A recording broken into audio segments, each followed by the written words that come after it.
Muy buenas tardes, queridos alumnos de Practicatest.cl. Espero que todos ustedes se encuentren de lo más bien.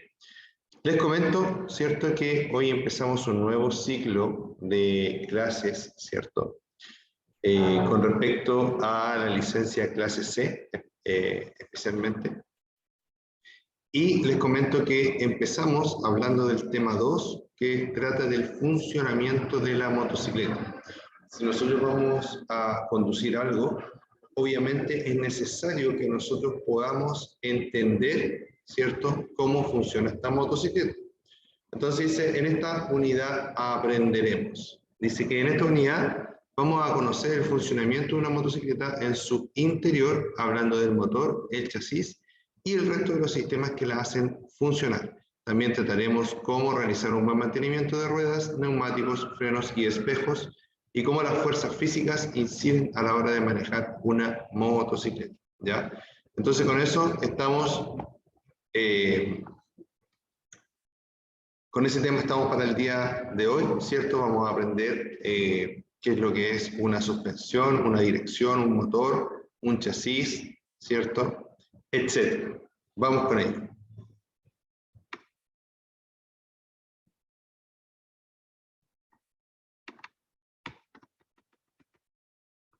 Dice, el chasis.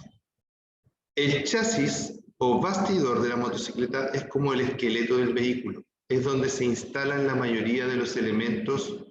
Los más importantes son la horquilla delantera y el brazo basculante, ¿ya?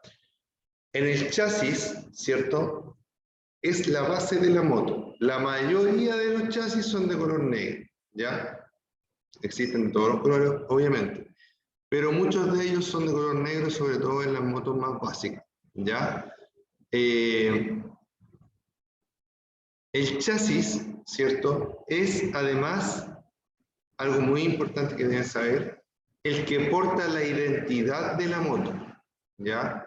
Las motocicletas y los vehículos tienen un número identificatorio que se llama número de chasis, ¿ya?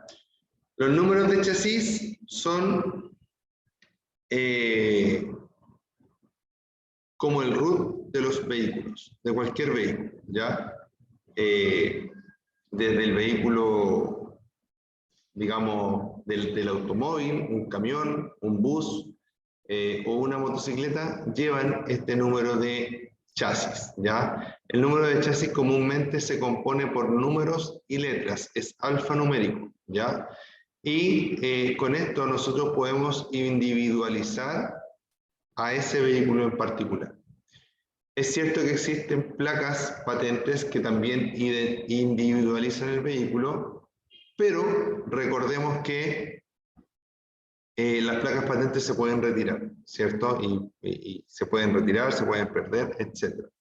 De esta forma, la forma más efectiva para poder reconocer, ¿cierto?, nuestro vehículo es nuestro número de chasis. Y que en el caso de la inmensa mayoría de las motocicletas se encuentra en la torre de dirección, ¿ya? Por donde en la parte más delantera del chasis, por decirlo así, en ese lugar, ¿cierto?, donde se acopla con la dirección y la suspensión delantera, en ese lugar va a estar escrito el número de chasis.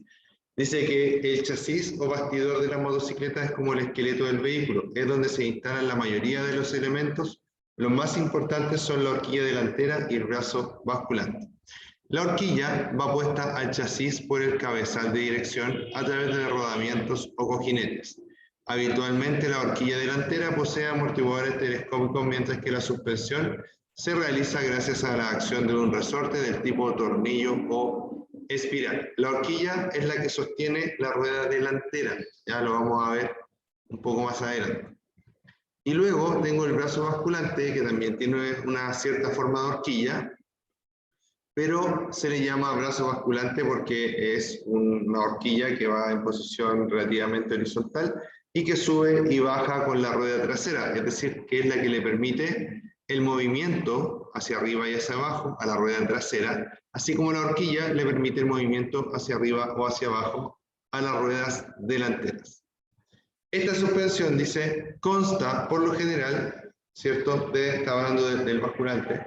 Esta suspensión cuenta por lo general de resortes en espiral y amortiguadores telescópicos. Trabajan generalmente con aceite.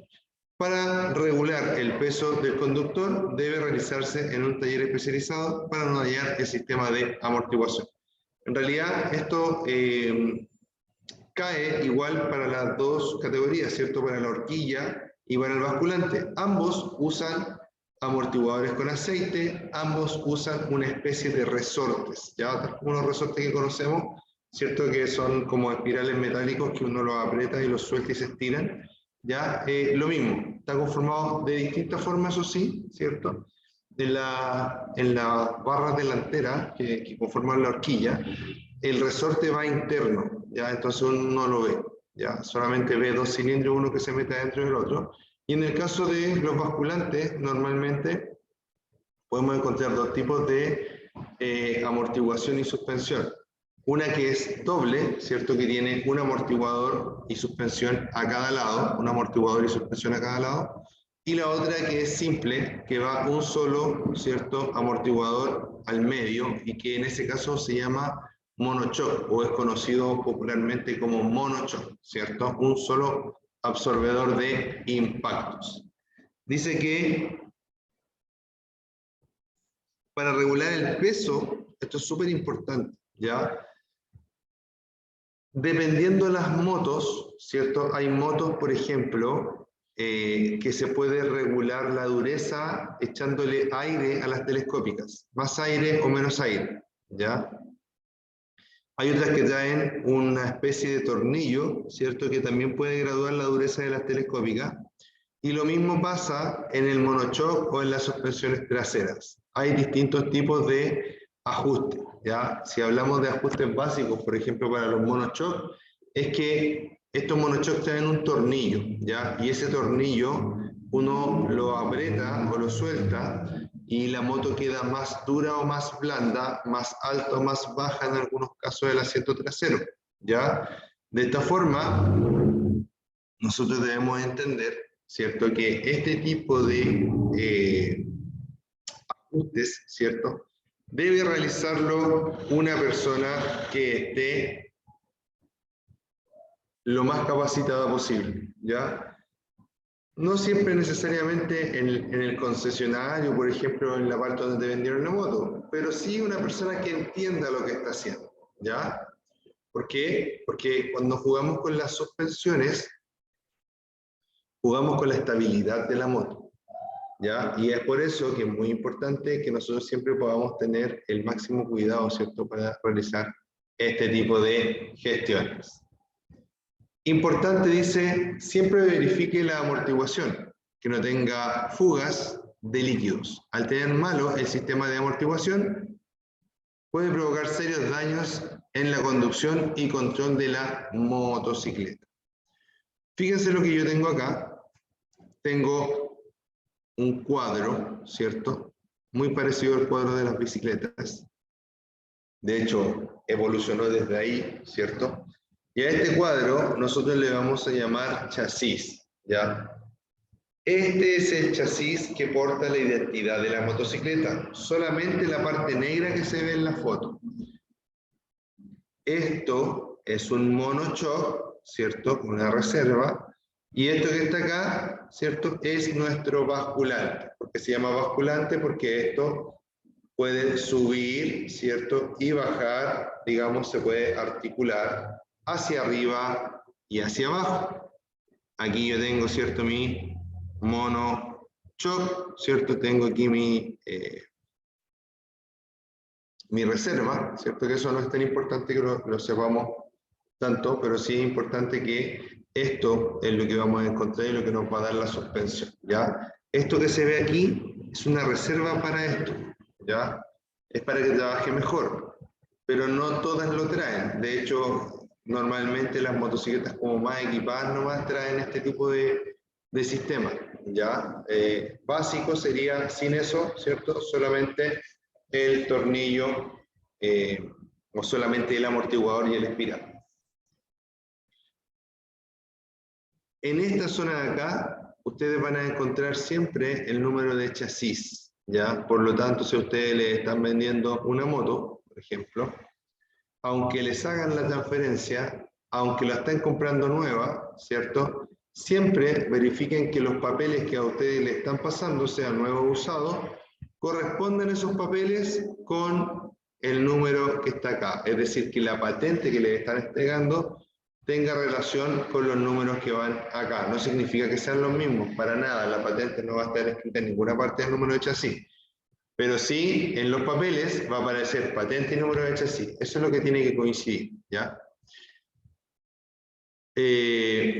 Súper importante, ¿cierto? Que cuando ustedes vean, revisen estos números de chasis, debe ser una escritura relativamente profesional, ¿cierto? Pareja. Les pongo un ejemplo. Si en una parte yo veo que está como raspado, como dañado el número de chasis y está escrito encima con unas letras que no están tan bien hechas, eso es un indicador de que ese chasis puede estar adulterado, ¿ya? Así que mucho ojo, siempre tiene que ser algo muy uniforme y que parezca salido de una fábrica, ¿ya? Con todo lo que eso significa. Ahora, en este chasis tengo, ¿cierto?, el cuadro, tengo el chasis o el cuadro. Si, para que nosotros nos ubiquemos un poco de lo que estamos viendo, si es que a alguno aún no le queda muy claro, ¿cierto? En esta zona delantera yo voy a tener las horquillas, ¿ya? Que van a ser dos tubos que van hacia abajo y que al fondo enganchan, ¿cierto?, la rueda de la moto, ¿ya? Al fondo o abajo enganchan la rueda de la moto. Y para arriba van a enganchar el manillar, el manubrio, ¿ya? Que puede ser un manubrio completo, pueden ser semimanillares, dependiendo de la moto que sea, ¿ya? Después me vengo para acá, ¿cierto? Y para acá lo que voy a tener, ¿cierto? Va a ser en esta zona el estanque de combustible en la inmensa mayoría de los casos, ¿ya? Voy a tener en esta zona mi estanque de combustible. Luego, si vamos continuando, ¿cierto? O bajando, en esta zona de acá, ¿cierto? En este espacio que queda entre este fierro de acá y este fierro de acá, voy a encontrar nuestro amado y querido y muy necesario motor, ¿ya? El motor va a ir situado en esta zona, ¿ya? Y desde aquí, ¿cierto? Va a traspasar el movimiento del motor a través de una cadena a la rueda que va a ir situada en la zona de acá, ¿ya? Luego me queda que en la parte trasera, a continuación del estanque, ¿cierto? Voy a tener acá el asiento de mi moto, ¿ya? Donde me voy a sentar, ¿cierto? Dependiendo de la moto un poquito más atrás, quizá una parrilla. Voy a tener los asideros para que el acompañante se pueda afirmar, etcétera, ¿ya? Y eso es prácticamente una moto. Una moto es una estructura muy sencilla, ¿cierto? Lamentablemente, dadas las condiciones del tránsito, no son tan seguras, ¿cierto? Pero es una máquina bastante, como les dijera,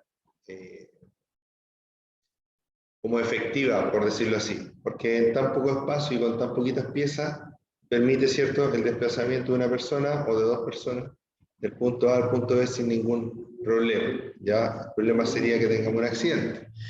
Y para no tener accidentes, ¿cierto?, lamentablemente eso no lo podemos asegurar, aunque tomemos todos los cursos del mundo, igual nos puede pasar algo, pero para disminuir las probabilidades de que nos pase algo, debemos estudiar y poner en práctica lo que la teoría dice, ¿cierto?, con respecto al cuidado, a nuestro cuidado personal, ¿cierto?, para poder estar lo mejor posible.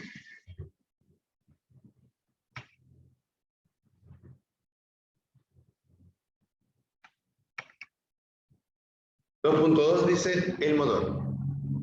Como en los automóviles, también es el corazón de la motocicleta, pero existen dos tipos de motores más comunes que son los de 2 tiempos y 4 tiempos.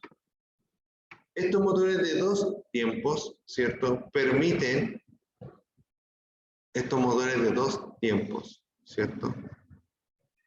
Permiten un aprovechamiento muy grande de cada explosión, ¿ya? De hecho, los motores de 2 tiempos son como más potentes, como más explosivos, como que aceleran más rápido que los de 4 tiempos, ¿ya? Sin embargo, tienen un problema, que contaminan más, ¿ya? Por lo tanto, en la vía pública ya prácticamente no se utilizan los motores de 2 tiempos. Y si nos vamos a los motores de 4 tiempos, ¿cierto? Son los que se utilizan en la inmensa mayoría de las motocicletas que circulan por la calle, ¿ya? ¿Y por qué digo de por la calle? Porque existen deportes en los que todavía se utiliza, ¿cierto?, el motor de 2 tiempos, pero obviamente como es un uso deportivo, si bien es cierto el motor contamina, la cantidad de emisiones no es tanta porque no son tantas las motos que funcionan con eso y cuando están funcionando funcionan por un periodo corto de tiempo, en la mayoría de los casos. Les pongo un ejemplo de qué motos todavía utilizan ciertos motores de 2 tiempos que utilizan combustión de gasolina y aceite en su normal funcionamiento. Por ejemplo, las motos que saltan, los pilotos que saltan en el aire y hacen trucos, que eso se llama moto freestyle, ¿cierto? Que pone estos como montículos, saltan, hacen un Superman y caen, ¿ya? Ese tipo de piloto usa una moto de 2 tiempos. ¿Por qué? Porque le permite lograr aceleraciones mucho más bruscas, ¿ya? Y otro tipo de deporte que sigue utilizando motores de 2 tiempos, en algunos casos, ¿cierto? Es la moto de trial, ¿ya? La moto de trial, que no es lo mismo que la moto de trail, ¿ya? Son 2 cosas distintas. Las motos de trial son estas motos que perdón, son estas motos pequeñitas que no tienen asiento y que los pilotos están siempre de pie y están haciendo como equilibrio, que usan muy poquito presión en los neumáticos, ¿cierto? Y que van subiendo obstáculos en la moto, ¿cierto? Y con eso van, y para eso necesitan una moto que sea muy explosiva, que toquen el acelerador y la moto, el giro de la rueda sea muy brusco para que incluso la moto pegue como un pequeño salto de tanta fuerza que tiene la rueda trasera, ¿ya? Entonces, ¿andarán en la calle todavía motos de 2 tiempos? Probablemente sí, pero son motos antiguas, ¿ya? Muy pocas, no sé si es que ninguna, pero muy pocas motos podrían quedar de 2 tiempos que sean vendidas para el uso de la calle, obviamente de forma legal, ¿ya? Así que ojo con ello, en este momento siempre va a ser conveniente una moto de 4 tiempos, ¿ya? Existen motos de 4 tiempos que igualmente son muy veloces. Lo que pasa es que la comparación, ¿cierto?, se hace entre 2 motores de la misma cilindrada. Si 2 motores de 150, uno de 2 tiempos y uno de 4 tiempos, normalmente el de 2 tiempos va a ser más explosivo que el de 4 tiempos, ¿ya? Lo que no significa que si yo agrando la cilindrada y hago algunas mejoras, el motor de 4 tiempos pueda lograr, por ejemplo, la misma velocidad final, ¿ya? Entonces, ojo con ello, 2 tipos de motores, ¿cierto? Aplicaciones similares, pero no iguales, ¿ya? Siguiendo con el tema de los motores, aquí ustedes están viendo una imagen de un motor tradicional de motocicleta.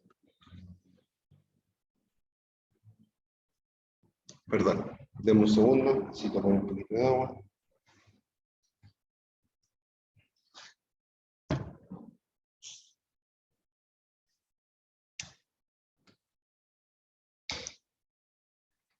Un segundo, por favor.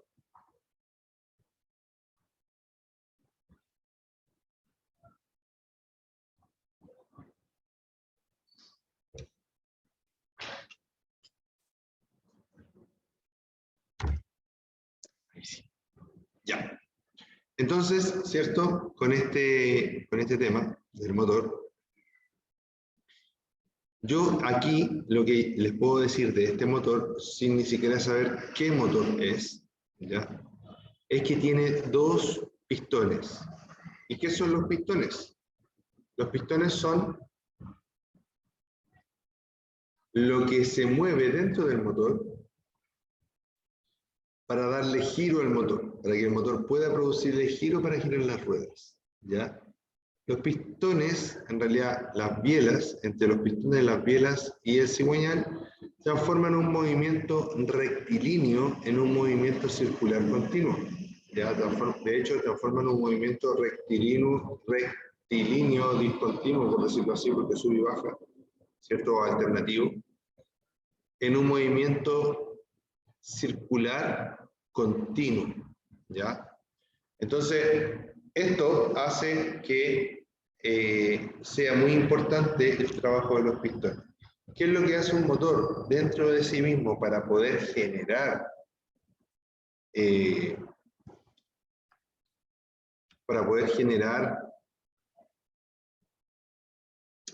la fuerza o la potencia que necesita, ¿cierto? Es tener en un espacio cerrado una explosión. Pero de esa explosión, todo es fijo menos el pistón. Entonces acá explota y el pistón va bajando, ¿ya? Al ir bajando el pistón, ¿cierto? Lo que sucede es que ese movimiento lo aprovecha el cigüeñal, ¿cierto? Para dar un giro, una vuelta, y con esto logra, ¿cierto? Poder girar y generar el movimiento que necesitamos, ¿ya? El pistón es un émbolo, imagínense una jeringa, todos hemos visto una jeringa, tiene esta parte, la jeringa es transparente, ¿cierto? Tiene esta parte negra, que es la que hace la presión hacia arriba para sacar el medicamento de la jeringa, ¿cierto? O para extraer la sangre, por ejemplo, si la tiro hacia abajo. Eso es lo mismo que un motor, ¿ya? Cuando yo hago esto hacia atrás, estoy chupando, absorbiendo, succionando, ¿cierto? Y cuando hago hacia adelante, estoy expulsando, ¿ya? El pistón es la parte negra de la jeringa, ya, para que ustedes me entiendan. Y obviamente es metálico, ¿cierto? Y se mueve dentro de un cilindro metálico que va tapado por arriba, ¿cierto? Y que tiene unas válvulas que se pueden abrir o cerrar dependiendo de lo que se necesite, ¿ya? En este caso, este motor, así viéndolo desde este ángulo, ¿cierto? Mínimo tiene un pistón y un cilindro, porque si hay un cilindro y un pistón, y si hay 2 cilindros y 2 pistones, y así, si hay 10 cilindros y 10 pistones. Entonces, mínimo yo tengo acá un pistón y un cilindro, un pistón y un cilindro, ¿cierto?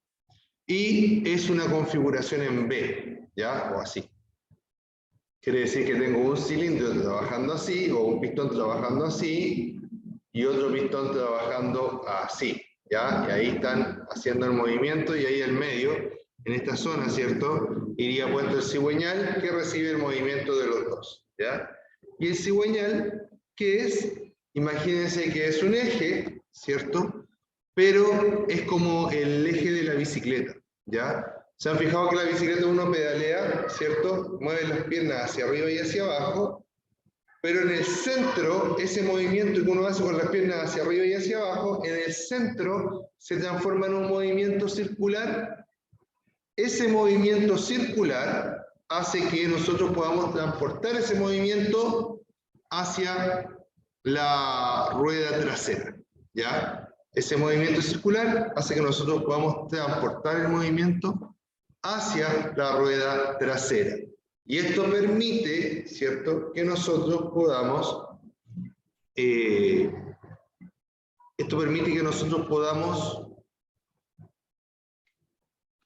aprovechar, ¿cierto?, lo máximo de esa energía que se está liberando, ¿ya? Como dato curioso, ¿ya? No es que esto se lo vayan a preguntar en el examen ni nada de eso, sino que como dato curioso, dato de ingeniería, nuestros motores de combustión, como los conocemos actualmente, son bastante ineficientes. ¿Por qué? Porque de la energía acumulada en el combustible que nosotros liberamos al quemarla o hacerla explotar, ¿cierto?,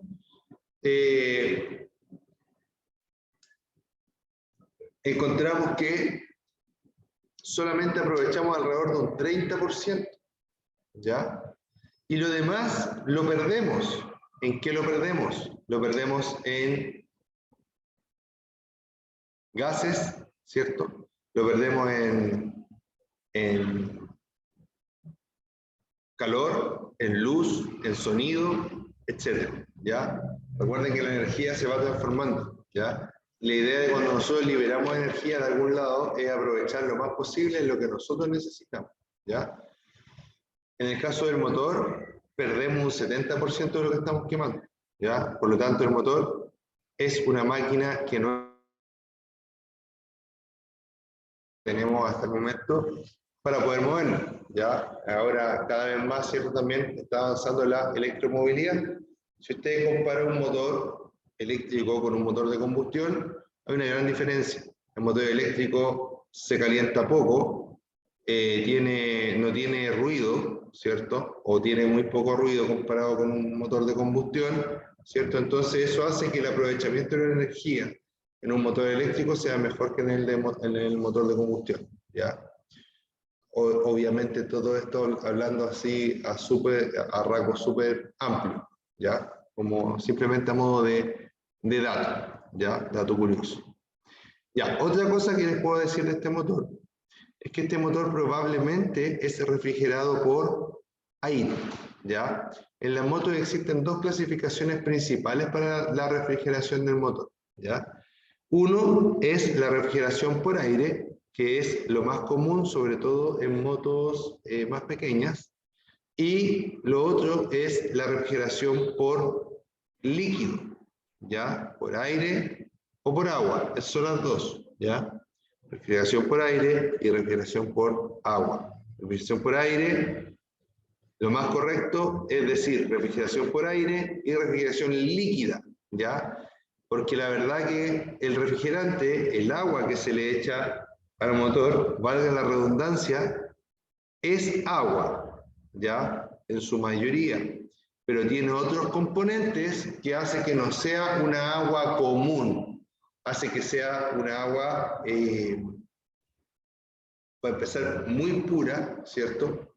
Que se destila, que se le saca todo lo que pueda dañar al motor, y además se le agrega un componente que mejora sus características de calentamiento y de enfriamiento, ¿ya? Así que, ojo con ello, mucho ojo con ello, ¿ya?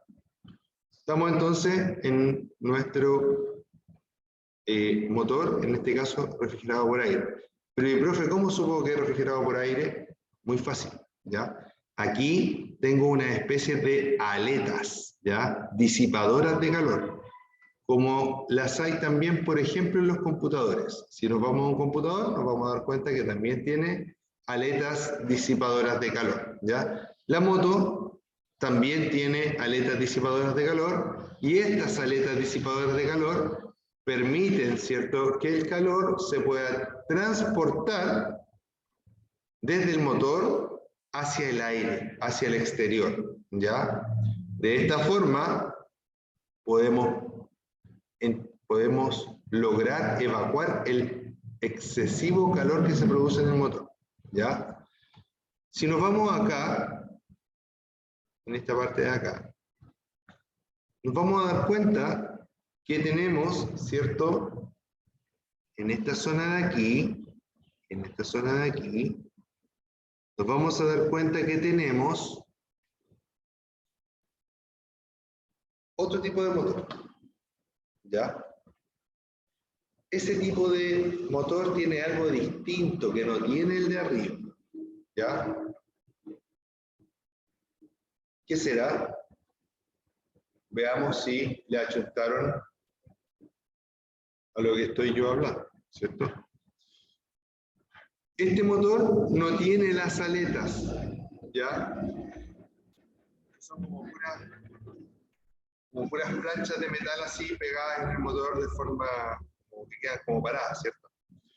Entonces, si usted lo ve, este motor, bueno, aquí obviamente está cortado ya para mostrar y todo eso, pero este motor de aquí, si usted ve esta zona de acá, no tiene ninguna aleta.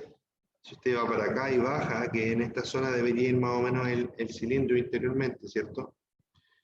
O en esta zona debería ir el cilindro por aquí, ¿cierto? Tampoco tiene ninguna aleta, ya ni en esta parte, ni en esta parte, ni arriba, en ninguna parte, ¿cierto?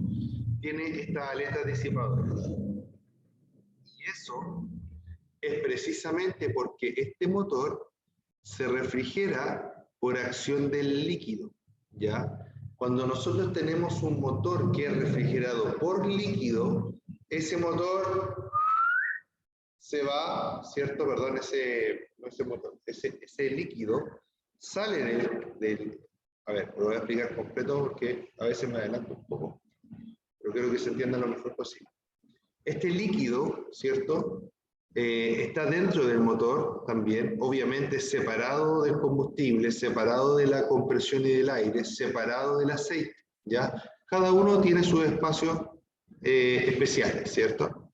Entonces, este líquido sale del motor y al salir del motor se va por una manguera y llega al radiador y se queda ahí en el radiador, o mientras va pasando, circulando por el radiador, al radiador le va entrando aire, ¿ya? Y es el líquido el que saca el calor del motor y luego el líquido le entrega el calor al radiador y el radiador al aire, ¿ya? Así de forma explicada, de forma súper detallada, ¿ya?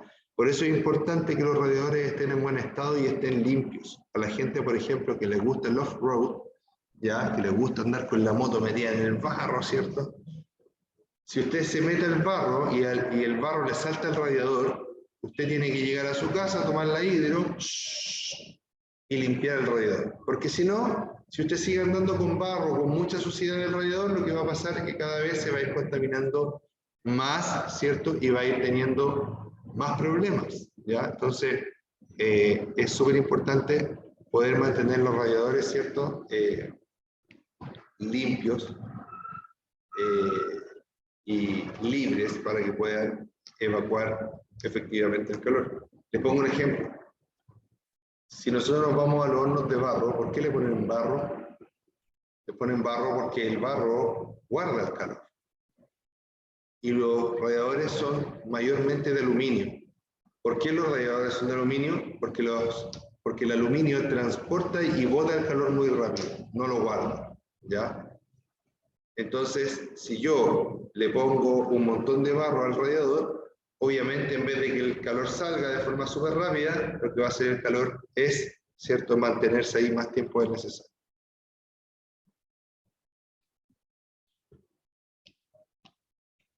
Y esto, a largo plazo, nos puede traer problemas, ¿cierto?, de temperatura en nuestro motorcito. 2.3 dice el sistema de lubricación. En los motores de 4 tiempos tiene un sistema de lubricación independiente. Una bomba de aceite envía el aceite a presión a los diferentes puntos del motor para disminuir la fricción, refrigerar el motor y evitar el desgaste de las partes móviles del motor. Siempre controle el aceite con las pautas del fabricante. En un motor de 2 tiempos, el combustible se mezcla con el aceite para su funcionamiento, ¿ya? En un motor de 2 tiempos, el combustible se mezcla con el aceite para funcionar. Esa es la forma que tienen de lubricarse esos motores. Por eso siempre se está quemando aceite y por eso son más contaminantes, ¿ya? En cambio, en los motores de 4 tiempos, tengo, como les dije hace un momento, todos los líquidos separados. Todos tienen su misión y no se mezclan o no se deberían mezclar, ¿ya?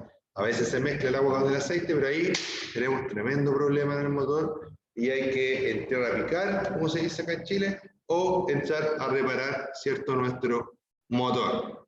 Una bomba de aceite envía el aceite a presión a los diferentes puntos del motor para disminuir la fricción. La bomba de aceite en los motores de 4 tiempos, ¿cierto?, tiene una especie de bombilla por la que succiona, ¿cierto?, el aceite y lo manda a presión por unos ductos muy finos, ¿cierto?, muy pequeños, que están por dentro del motor, ¿ya?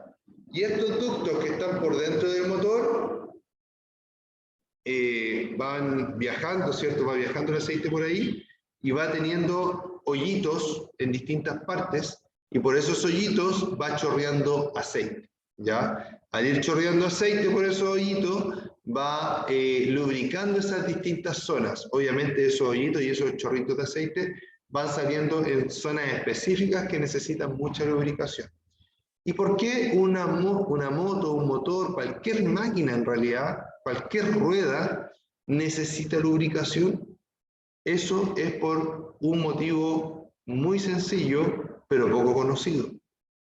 Cuando yo tengo dos superficies, imagínense que mis manos son dos espejos, ¿ya? Los espejos, ¿cierto que son muy lisos? Son muy lisos. Entonces, cuando yo los froto, ¿cierto? Aparentemente no pasa nada, ¿ya? Pero si yo estoy frotándolo mucho rato, al cabo de un rato me lo voy a mirar y me voy a dar cuenta que van a estar un poco gastados o un poco rayados, ¿ya?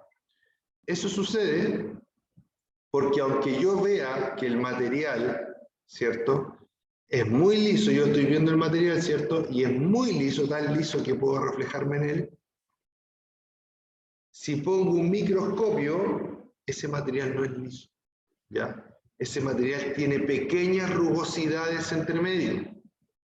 Y esas rugosidades que están entre medio, ¿cierto? Tiene unas pequeñas crestas, ¿cierto? Y estas crestas hacen que vayamos, ¿cierto? Raspando unos con otros. Los dos materiales, todos los materiales tienen estas pequeñas crestas, estas pequeñas imperfecciones, ¿ya? Imagínense que tiene como puros cerritos así, pero muy chiquititos, ¿cierto? Y filosos. Entonces cuando yo lo raspo uno con otro, aunque sea muy liso, en el tiempo igual se va a raspar. En el fondo todo lo que nosotros veamos es como una lija, pero una lija muy fina y que va a hacer daño mucho tiempo probablemente, ¿ya? Pero los motores se rozan entre sí muchas veces por minuto. Un motor en ralentí es la marcha mínima que tiene el motor, recuerden eso siempre. Un motor en ralentí realiza, ¿cierto?, su ciclo a ver, voy a decirlo o no. Un motor en ralentí se roza 400 veces en un minuto, es decir, hace 400 roces en un minuto, pensando en una sola parte. ¿Ya? 400 veces en un minuto. ¿Ya? No más, estoy mal yo. Se roza 800 veces en un minuto. ¿Ya? Porque en un minuto, 800 revoluciones por minuto, el motor tiene que pasar por donde mismo 800 veces en un minuto. O sea, 800 roces distintos en un minuto. Imagínense cuando está funcionando 1 hora, 2 horas, ¿cierto? Y más encima ni siquiera ralentí, sino que revoluciones más altas. Entonces, ¿qué es lo que tenemos que hacer ahí? Ahí tenemos que echar aceite, ¿cierto? En un lado, echar aceite en el otro lado, juntar y ahí frotar. Y lo que va a hacer el aceite es que microscópicamente, ¿cierto? A nivel muy pequeño, va a lograr separar la superficie. ¿Cuánto? Casi nada. Pero las superficies no van a estar en roce. Las superficies no van a estar raspándose entre sí. ¿Ya? Y por ende no se van a gastar y por ende van a durar más.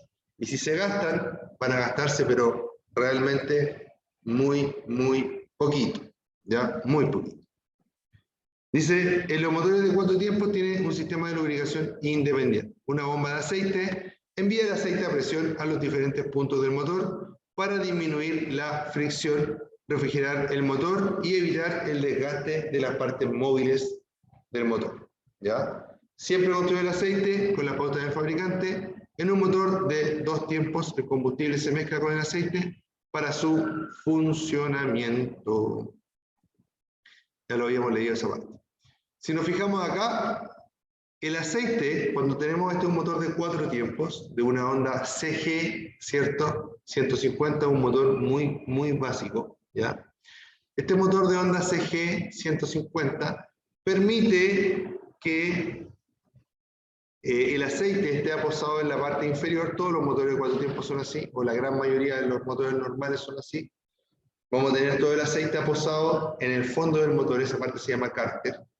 Y ahí vamos a tener esta bombilla, ¿cierto? Succionando, ayudada por la bomba de aceite, succionando hacia arriba la presión de aceite, chupando, ¿ya? Y al chupar, ¿cierto? Lo que vamos a conseguir es que el aceite vaya subiendo, entrando en todas estas tuberías, fíjense. Todas estas tuberías, filtros de aceite, etcétera. Entramos al cigüeñal, subimos, ¿cierto? Por distintas tuberías y llegamos a la parte más alta del motor. Y ahí fíjense que hay unos chorritos de aceite saliendo y que van cayendo por gravedad y volviendo nuevamente al cárter.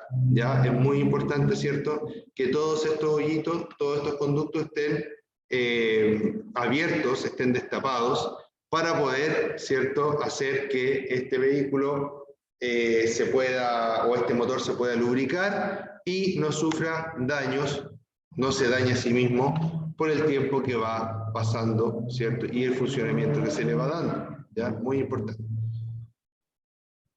Con respecto al sistema eléctrico, y esto es lo último que vamos a hablar para terminar la clase, recuerden que el sistema eléctrico lo componen principalmente la batería, la chapa de contacto, el generador, que es una especie de alternador, se le dice magneto normalmente en las motos, ¿cierto?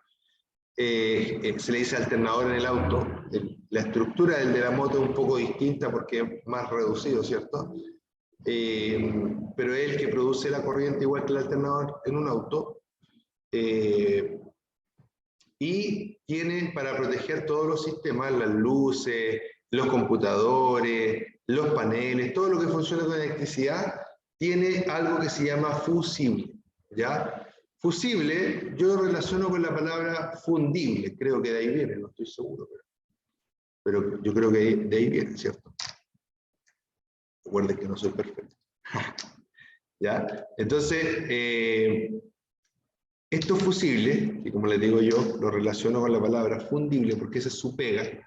Su pega es que si el fusible se calienta mucho, se derrite, se cae el pedacito y deja, ¿cierto?, el paso abierto. Es un puente que se corta. Si un puente se corta, ya no pueden pasar más personas de un lado al otro, ¿cierto? Lo mismo pasa con la electricidad. Si el puente se corta, ¿cierto?, no podemos pasar de un lado al otro, ¿ya?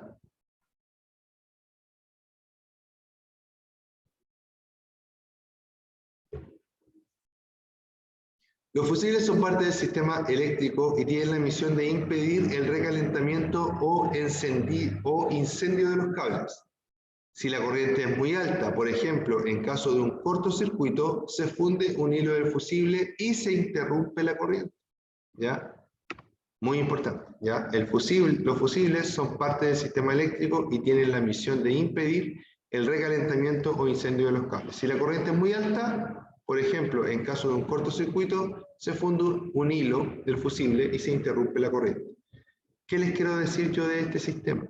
Este es un sistema muy eficiente y que se ocupa hace mucho tiempo. ¿Sabe cuál es la única falla de este sistema? Nosotros.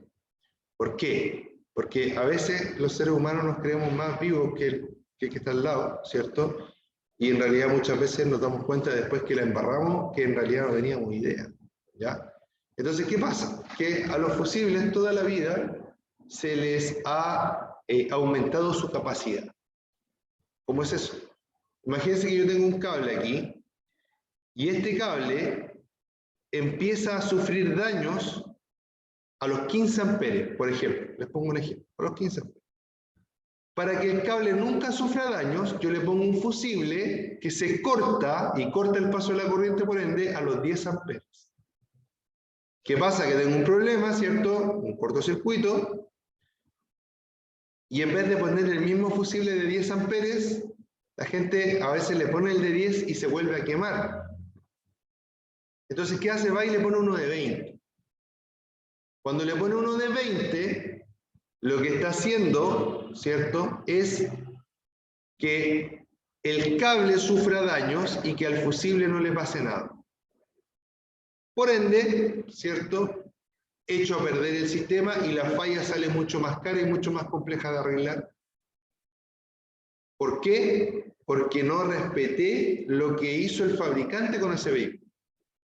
Entonces, ¿qué pasa? Que si este fusible es de 10 amperes, siempre debo reemplazarlo con un fusible de 10 amperes. una cosa que yo debería hacer siempre es revisar qué fusibles usa mi moto y comprar de repuesto todos los que usa. Si usa de 10, de 15 y de 20, ocupar de 10, de 15 y de 20. Y tener en la moto siempre de 10, de 15 y de 20 en caso de que uno se corte. Si por algún motivo yo reemplazo el fusible de 10 por uno de 10 y se corta, lo que debo hacer no es subir el fusible. Lo que debo hacer es solucionar el problema que está quemando el fusible. ¿Cuándo se queman los fusibles? Cuando un cable positivo y negativo se juntan. ¿Qué es lo que hay que hacer ahí? Pensar en qué es lo que habría pasado, qué es lo que puede haber pasado. A lo mejor la moto tuvo un choque adelante, ¿cierto? Y los cables adelante no quedaron tan buenos y hay en alguna parte de los cables que están juntos y que están quemando el fusible. Eso es lo que ustedes tienen que buscar, ¿ya? ¿Dónde está el problema? ¿Dónde está, cierto, la falla? Solucionar la falla y luego reemplazar con el fusible, siempre con el fusible que corresponde, ¿ya? Espero que les haya gustado mucho, ¿cierto? Esta clase, a mí por lo menos me gustó, debe haber sido porque la hice yo, ¿cierto? Pero espero que a ustedes les haya gustado. Trato de ser lo más descriptivo posible que puedo por este medio, ¿cierto? Y espero que les vaya súper, súper bien. Nos estamos viendo, cuídense mucho, que les vaya muy bien. Chao, chao, chiquillos. Recuerden que yo soy el profe Ricardo Cornejo y que deseo que a todos ustedes les vaya muy bien. Recuerden que mañana tenemos una nueva clase acá en Practicatest.cl y lo voy a estar esperando como siempre a las 12:15. Nos vemos, cuídense. Chao, chao.